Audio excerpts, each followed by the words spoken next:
ರಾಜ್ಯದಲ್ಲಿ ಲೋಕಸಭೆ ಚುನಾವಣೆಯ ನೆಪದಲ್ಲಿ ಹಳೆ ಮೈಸೂರು ಭಾಗದ ಮೇಲೆ ಪ್ರಾಬಲ್ಯ ಸಾಧಿಸೋದಿಕ್ಕೆ ಪ್ರಬಲ ಒಕ್ಕಲಿಗ ನಾಯಕರ ನಡುವೆ ವಾರ್ ಶುರುವಾಗಿದೆಯಾ? ಒಕ್ಕಲಿಗ ಕಾರ್ಡ್ ಈ ಚುನಾವಣೆಯಲ್ಲಿ ರಾಜ್ಯದ ಹಲವು ಕ್ಷೇತ್ರಗಳಲ್ಲಿ ಮಹತ್ವದ ಪಾತ್ರ ವಹಿಸಲಿದೆ ಅನ್ನುವಂಥ ಸುಳಿವುಗಳ ನಡುವೆನೆ ಹಳೆ ಮೈಸೂರು ಈ ಕದನದ ಪ್ರಮುಖ ರಣಕಣ ಆಗಲಿದೆಯಾ? ಒಕ್ಕಲಿಗ ಸಮುದಾಯದ ಇಬ್ಬರು ಪ್ರಬಲ ನಾಯಕರಾದಂಥ ಡಿ.ಕೆ. ಶಿವಕುಮಾರ್ ಮತ್ತು ಕುಮಾರಸ್ವಾಮಿ ನಡುವಿನ ಪೈಪೋಟಿ ಯಾವ ಮಟ್ಟದಲ್ಲಿದೆ ಅನ್ನೋದನ್ನ ಸೂಕ್ಷ್ಮವಾಗಿ ಗಮನಿಸಿದ್ರೆ ಇದು ಹೌದು ಅಂತ ಅನ್ಸುತ್ತೆ. ಎಲ್ಲಿಯವರೆಗೆ ಅಂತ ಅಂದ್ರೆ ಕಾಂಗ್ರೆಸ್ ಕಡೆಯವರು ಒಕ್ಕಲಿಗ ಸ್ವಾಮೀಜಿ ಆಶೀರ್ವಾದವನ್ನ ಪಡೆದ್ರೆ ಅವ್ರ ಬೆನ್ನಿಗೆ NDA ಅಭ್ಯರ್ಥಿಗಳು ಕೂಡ ಹೋಗಿ ಆಶೀರ್ವಾದ ಪಡಿತಾ ಇದ್ದಾರೆ. ಡಿ.ಕೆ. ಶಿವಕುಮಾರ್ ವಿರುದ್ಧ ಪೈಪೋಟಿಯಲ್ಲಿರುವಂತಹ ಕುಮಾರಸ್ವಾಮಿ ತನ್ನ ಸರ್ಕಾರ ಬೀಳಿಸಿದವರನ್ನೇ, ತನ್ನ ಬಗ್ಗೆ ಏನೇನೆಲ್ಲ ಆಡ್ಕೊಂಡಿದ್ದವರನ್ನೇ ಕರೆದುಕೊಂಡು ಹೋಗಿ ಒಕ್ಕಲಿಗ ಸ್ವಾಮೀಜಿಯ ಆಶೀರ್ವಾದವನ್ನ ಕೋರ್ತಿದ್ದಾರೆ. ಮೊನ್ನೆ ಅಷ್ಟೇ ಕಾಂಗ್ರೆಸ್ನ ಹಲವು ಒಕ್ಕಲಿಗ ಅಭ್ಯರ್ಥಿಗಳು ಸಿಎಂ ಸಿದ್ದರಾಮಯ್ಯ ಅವರ ನೇತೃತ್ವದಲ್ಲಿ ಆದಿಚುಂಚನಗಿರಿ ಮಠಕ್ಕೆ ಹೋಗಿ ನಿರ್ಮಲಾನಂದನಾಥ ಸ್ವಾಮೀಜಿ ಅವರ ಆಶೀರ್ವಾದವನ್ನು ಪಡೆದಿದ್ದಾರೆ. ಈಗ NDA ಅಭ್ಯರ್ಥಿಗಳು ಕುಮಾರಸ್ವಾಮಿ ಅವರ ನೇತೃತ್ವದಲ್ಲೇ ಹೋಗಿ ಸ್ವಾಮೀಜಿ ಅವರ ಆಶೀರ್ವಾದವನ್ನು ಪಡೆದಿದ್ದಾರೆ. ಕಾಂಗ್ರೆಸ್ ಅಭ್ಯರ್ಥಿಗಳ ಭೇಟಿಯನ್ನ ಕಾಂಗ್ರೆಸ್ನಿಂದ ಒಕ್ಕಲಿಗ ಮಂತ್ರ ಜಪ ಅಂತ, ಹಾಗೆ NDA ಅಭ್ಯರ್ಥಿಗಳ ಭೇಟಿಯನ್ನ ಕಾಂಗ್ರೆಸ್ ಒಕ್ಕಲಿಗ ಅಸ್ತ್ರಕ್ಕೆ ಬಿಜೆಪಿ ಠಕ್ಕರ್ ಅಂತ ಬಣ್ಣಿಸೋದು ನಡೆದಿದೆ.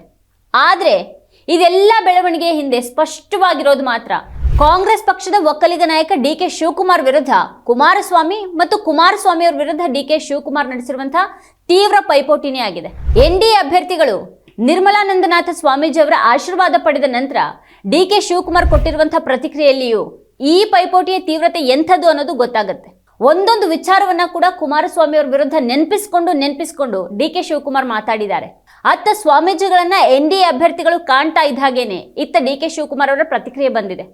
ಒಕ್ಕಲಿಗರು ಮತ್ತು ಒಕ್ಕಲಿಗ ಸ್ವಾಮೀಜಿಯವರು ದಡ್ರಲ್ಲ, ಸ್ವಾಮೀಜಿಗಳು ಬುದ್ಧಿವಂತರು. ರಾಜಕೀಯದಲ್ಲಿ ಅವರು ಹಸ್ತಕ್ಷೇಪ ಮಾಡೋದಿಲ್ಲ. ತಮ್ಮ ಬಳಿ ಬರೋರಿಗೆ ವಿಭೂತಿ ಕೊಟ್ಟು ಹೂವಿನ ಹಾರ ಹಾಕಿ ಕಳಿಸ್ತಾರೆ. ಅವರು ನಮ್ಮ ಪರ ಆಗಲಿ ಅವ್ರ ಪರ ಆಗಲಿ ಪ್ರಚಾರ ಮಾಡೋದಿಲ್ಲ ಅಂತ ಹೇಳಿದ್ದಾರೆ. ಸ್ವಾಮೀಜಿ ವಿಚಾರದಲ್ಲಿ ಬೇಸರ ವ್ಯಕ್ತಪಡಿಸಿದ್ರ ಅಂತ ಅನುಮಾನ ಬರುವಂತ ಮಾತೊಂದನ್ನು ಕೂಡ ಡಿ.ಕೆ. ಶಿವಕುಮಾರ್ ಹೇಳಿರೋದು ಗಮನ ಸೆಳೆಯುತ್ತೆ. ಮೈತ್ರಿ ಸರ್ಕಾರ ಪತನ ಆದ ಬಳಿಕ ನಮ್ಮ ಸಮಾಜದ ಮುಖ್ಯಮಂತ್ರಿಯನ್ನ ಇಳಿಸ್ಬಿಟ್ರಲ್ಲ ಅಂತ ಬಿಜೆಪಿ ಅವರನ್ನ ಸ್ವಾಮೀಜಿ ಪ್ರಶ್ನೆ ಮಾಡಬಹುದಿತ್ತಲ್ವಾ? ಇದನ್ನ ಕೇಳುವಂತಹ ಶಕ್ತಿ ಸ್ವಾಮೀಜಿ ಅವರಿಗೆ ಇದೆಯಾ ಇಲ್ವೋ ಗೊತ್ತಿಲ್ಲ ಅಂತ ಶಿವಕುಮಾರ್ ಹೇಳಿದ್ದಾರೆ. ಒಕ್ಕಲಿಗ ಮುಖ್ಯಮಂತ್ರಿಯನ್ನ ಕೆಳಗಿಳಿಸಿದವರನ್ನೇ ಇವತ್ತು ಸ್ವಾಮೀಜಿ ಅವರ ಬಳಿ ಕರೆದುಕೊಂಡು ಹೋಗಿ ಕುಮಾರಸ್ವಾಮಿ ಆಶೀರ್ವಾದ ಪಡಿತಾ ಇದ್ದಾರಲ್ವಾ ಅಂತ ಡಿ.ಕೆ. ಶಿವಕುಮಾರ್ ಪ್ರಶ್ನೆ ಮಾಡಿದ್ದಾರೆ. ಕುಮಾರಸ್ವಾಮಿ ಅವರು ಯಾರನ್ನ ಟೀಕೆ ಮಾಡಿಲ್ಲ ಹೇಳಿ? ಅವರು ಮಠದ ಸ್ವಾಮೀಜಿಗಳನ್ನ ಕೂಡ ಬಿಟ್ಟಿಲ್ಲ. 2 ಮಠ ಮಾಡಿದ್ದಾರೆ. ಜನತಾದಳದವರು ಮಠವನ್ನ ಇಬ್ಬಾಗ ಮಾಡಿರೋದ್ರ ಬಗ್ಗೆ ಸ್ವಾಮೀಜಿಗಳಿಗೆ ಅರಿವಿದೆ. ಈಗ ದಿನ ಬೆಳಗಾದ್ರೆ ಮಠಕ್ಕೆ ಹೋಗಿ ಭೇಟಿ ಮಾಡ್ತಾರೆ ಅಂತ ಡಿ.ಕೆ. ಶಿವಕುಮಾರ್ ಟೀಕೆ ಮಾಡಿದ್ರು. ಮೇಕೆದಾಟು ಪಾದಯಾತ್ರೆಯನ್ನ ಟೀಕೆ ಮಾಡಿದ್ದವರು ಈಗ ಮೇಕೆದಾಟು ಯೋಜನೆ ಜಾರಿಗೆ ಶಪಥ ಮಾಡೋದಾಗಿ ಹೇಳಿದ್ದಾರೆ ಅಂತ ಕುಮಾರಸ್ವಾಮಿ ವಿರುದ್ಧ ಡಿ.ಕೆ. ಶಿವಕುಮಾರ್ ವಾಗ್ದಾಳಿ ನಡೆಸಿದ್ದಾರೆ. ಯಡಿಯೂರಪ್ಪ ಬಗ್ಗೆ ಕುಮಾರಸ್ವಾಮಿ, ಕುಮಾರಸ್ವಾಮಿ ಬಗ್ಗೆ ಯಡಿಯೂರಪ್ಪ ಮತ್ತು ಯಡಿಯೂರಪ್ಪ ಬಗ್ಗೆ ದೇವೇಗೌಡರು ಮಾತಾಡಿದ್ದನ್ನ ನಾವು ನೋಡಿದೀವಿ. ದೇವೇಗೌಡರು ಮತ್ತು ಕುಮಾರಸ್ವಾಮಿ ಅವರ ಬಗ್ಗೆ ಯಡಿಯೂರಪ್ಪ ಎಂತೆಂಥ ಪದಗಳನ್ನು ಬಳಸಿದ್ರು ಅಂತ ಕೂಡ ನೆನಪಿಸಿದ್ದಾರೆ. 8 ಮಂದಿ ಒಕ್ಕಲಿಗರಿಗೆ ಲೋಕಸಭೆ ಟಿಕೆಟ್ ನೀಡಿದ್ದೀವಿ. ನಾನು DCM ಹಾಗೂ ಪಕ್ಷದ ಅಧ್ಯಕ್ಷನಾಗಿದ್ದೀನಿ. ನಮ್ಮ ಸಮಾಜದವರು ದಡ್ರಲ್ಲ, ಎಲ್ಲವನ್ನ ಗಮನಿಸ್ತಾ ಇದ್ದಾರೆ ಅಂತ ಹೇಳೋ ಮೂಲಕ ಈ ಬಾರಿ ಕುಮಾರಸ್ವಾಮಿ ಅವರ ಆಟ ನಡೆಯಲಾರದು ಅನ್ನುವಂಥ ಸೂಚನೆಯನ್ನ ತಮ್ಮ ಮಾತಿನ ಮೂಲಕ ಡಿ.ಕೆ.ಶಿ ಕೊಟ್ಟಿದ್ದಾರೆ. ಇದಕ್ಕೆ ತಿರುಗೇಟು ನೀಡಿರುವಂತಹ H.D. ಕುಮಾರಸ್ವಾಮಿ ಹಳೆ ಮೈಸೂರು ಭಾಗದಲ್ಲಿ ಒಕ್ಕಲಿಗರ ಮತಗಳನ್ನು ಸೆಳೆಯಲು ಮುಂದಾಗಿರುವಂತಹ ಸಿದ್ದರಾಮಯ್ಯ ಅವರಿಗೆ ಚುನಾವಣೆಯ ಸಂದರ್ಭದಲ್ಲಿ ಒಕ್ಕಲಿಗರ ಮೇಲೆ ಅಭಿಮಾನ ಬಂದಿದೆ, ನನ್ನನ್ನು ಮುಖ್ಯಮಂತ್ರಿ ಸ್ಥಾನದಿಂದ ಇಳಿಸಲು ಕಾಂಗ್ರೆಸ್ ನಾಯಕರು ಏನೇನೆಲ್ಲ ಮಾಡಿದ್ದಾರೆ ಅನ್ನೋದು ಗೊತ್ತಿದೆ, ಸ್ವಾಮೀಜಿ ಅವರನ್ನ ಭೇಟಿ ಮಾಡಿ ಅವರನ್ನ ಬಳಸ್ಕೊಳ್ಳುವಂಥ ಪ್ರಯತ್ನವನ್ನ ಕಾಂಗ್ರೆಸ್ ಮಾಡಿದೆ, ರಾಜಕೀಯಕ್ಕೂ ಧರ್ಮಕ್ಕೂ ಏನ್ ಸಂಬಂಧ, ಧಾರ್ಮಿಕವಾಗಿ ನಾಡಿಗೆ ಮಾರ್ಗದರ್ಶನ ಮಾಡ್ತಾ ಇರುವಂತಹ ಸ್ವಾಮೀಜಿ ಅವರನ್ನ ರಾಜಕೀಯಕ್ಕೆ ಎಳೆತ್ ತರಬಾರದು. ನಾನು ಅಧಿಕಾರದಲ್ಲಿದ್ದಾಗ ಯಾವತ್ತೂ ಕೂಡ ನಮ್ಮ ಸಮುದಾಯದ ಸ್ವಾಮೀಜಿ ಅವರನ್ನ ದುರುಪಯೋಗ ಪಡಿಸ್ಕೊಳ್ಳುವಂಥ ಕೆಲಸ ಮಾಡಿಲ್ಲ. ಜಾತ್ಯತೀತ ಅಂತ ಹೇಳ್ಕೊಳ್ಳೋರು ಪ್ರತಿದಿನ ಜಾತಿ ಬಗ್ಗೆ ಮಾತಾಡ್ತಾರೆ. ನಮ್ಮ ಸಮಾಜದ ಜನ ದಡ್ರಲ್ಲ, ಅವರು ನಡೆಸ್ತಾ ಇರುವಂಥ ರಾಜಕೀಯ ಎಲ್ರಿಗೂ ಅರ್ಥ ಆಗುತ್ತೆ ಅಂತ ಹೇಳಿದ್ದಾರೆ. ಇನ್ನೊಂದು ಕಡೆ ಕುಮಾರಸ್ವಾಮಿ ಅವರು ಕೂಡ ಮೊದಲಿನಿಂದಲೂ ಡಿ.ಕೆ. ಶಿವಕುಮಾರ್ ಅವರನ್ನ ಗುರಿಯಾಗಿಸಿ ಮಾತಾಡ್ತಾನೆ ಬಂದಿದ್ದಾರೆ ಅನ್ನೋದನ್ನ ಗಮನಿಸಬಹುದು. ಡಿ.ಕೆ. ಶಿವಕುಮಾರ್ ರಾಜಕೀಯವಾಗಿ ನನಗೆ ವಿಷ ಹಾಕಿದ್ದಾರೆ, ರಾಜಕೀಯವಾಗಿ ನನ್ನನ್ನು ಮುಗಿಸೋದಕ್ಕೆ ಯತ್ನಿಸಿದ್ರು, ಆದ್ರೆ ಆಗ್ಲಿಲ್ಲ. ದೇವೇಗೌಡರ ಸುದೀರ್ಘ ರಾಜಕೀಯ ಇತಿಹಾಸಕ್ಕೆ ಕೊಳ್ಳಿ ಇಟ್ಟವ್ರೆ ಅವರು ಅಂತ 15 ದಿನಗಳ ಹಿಂದೆ ಕುಮಾರಸ್ವಾಮಿ ಅವರು ಕಿಡಿಕಾರಿದ್ರು. ನಾವು ಬಿಜೆಪಿ ಜೊತೆ ಮೈತ್ರಿ ಮಾಡ್ಕೊಳ್ಳೋದಿಕ್ಕೆ ಕಾಂಗ್ರೆಸ್ಸೇ ಕಾರಣ ಅಂತ ಕೂಡ ಅವ್ರು ಆಗ ಹೇಳಿದ್ರು. ಕಳೆದ ವಿಧಾನಸಭೆ ಚುನಾವಣೆಯಲ್ಲಿ ತಮ್ಮ ಅತಿಯಾದ ಆತ್ಮವಿಶ್ವಾಸದ ಬಲೂನು ಒಡೆದು ಛಿದ್ರವಾದ ಮೇಲಂತೂ ಕುಮಾರಸ್ವಾಮಿ ಅವರ ಸಿಟ್ಟು ಕಾಂಗ್ರೆಸ್ ವಿರುದ್ಧ, ಅದರಲ್ಲೂ ಹಳೆ ಮೈಸೂರಿನಲ್ಲಿ ಆದಂತಹ ಆಘಾತದ ವಿಚಾರದಲ್ಲಿ ಡಿ.ಕೆ. ಶಿವಕುಮಾರ್ ವಿರುದ್ಧ ತೀವ್ರಗೊಂಡಿದೆ. ಈ ಬಾರಿ ಅವರು ಹಠಕ್ಕೆ ಬಿದ್ದು ಮಂಡ್ಯವನ್ನ ತಮ್ಮ ಅಗ್ನಿ ಪರೀಕ್ಷೆಯ ಕಣವಾಗಿ ತೆಗೆದುಕೊಂಡಿರೋದು ಕೂಡ ಡಿ.ಕೆ. ಶಿವಕುಮಾರ್ ಜೊತೆಗಿನ ಈ ಒಂದು ಪೈಪೋಟಿಯಿಂದಾಗಿನೇ.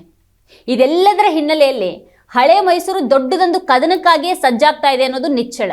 ಕಳೆದುಕೊಂಡದ್ದನ್ನ ಎಲ್ಲಿ ಕಳೆದುಕೊಂಡೇನೋ ಅಲ್ಲಿಯೇ ಮರಳಿ ಪಡಿಬೇಕನ್ನೋದು ಕುಮಾರಸ್ವಾಮಿ ಜಿದ್ದಿಗೆ ಬಿದ್ದಾಗಿದೆ. ತನ್ನ ನಿರೀಕ್ಷೆಯನ್ನೇ ತಲೆ ಕೆಳಗೆ ಮಾಡಿ ಕಾಂಗ್ರೆಸ್ ಅಧಿಕಾರಕ್ಕೆ ಏರ್ತು ಅನ್ನೋದನ್ನ ಕುಮಾರಸ್ವಾಮಿ ಅವರಿಗೆ ಸಹಿಸೋಕಾಗ್ತಾ ಇಲ್ಲ. ಯಾರೇ ಸರ್ಕಾರ ರಚಿಸಬೇಕಾಗಿ ಬಂದ್ರು ಕಿಂಗ್ ಮೇಕರ್ ತಾನೇ ಅಂದ್ಕೊಂಡಿದ್ದಂಥ ಅವರ ಭ್ರಮೆಯಂತೂ ಪೂರ್ತಿ ಒಡೆದು ಹೋಗುವ ಹಾಗೆ ಕಳೆದ ವಿಧಾನಸಭೆ ಚುನಾವಣೆಯಲ್ಲಿ ಕಾಂಗ್ರೆಸ್ ಗೆಲುವನ್ನು ದಾಖಲಿಸಿತು. ಜೊತೆಗೆ ರಾಮನಗರದಲ್ಲಿ ಅವ್ರ ಪುತ್ರ ಸೋತ್ ಹೋದ್ರು. ಅದು ಅವರನ್ನ ತೀವ್ರ ಹತಾಶರನ್ನಾಗಿ ಮಾಡಿತ್ತು.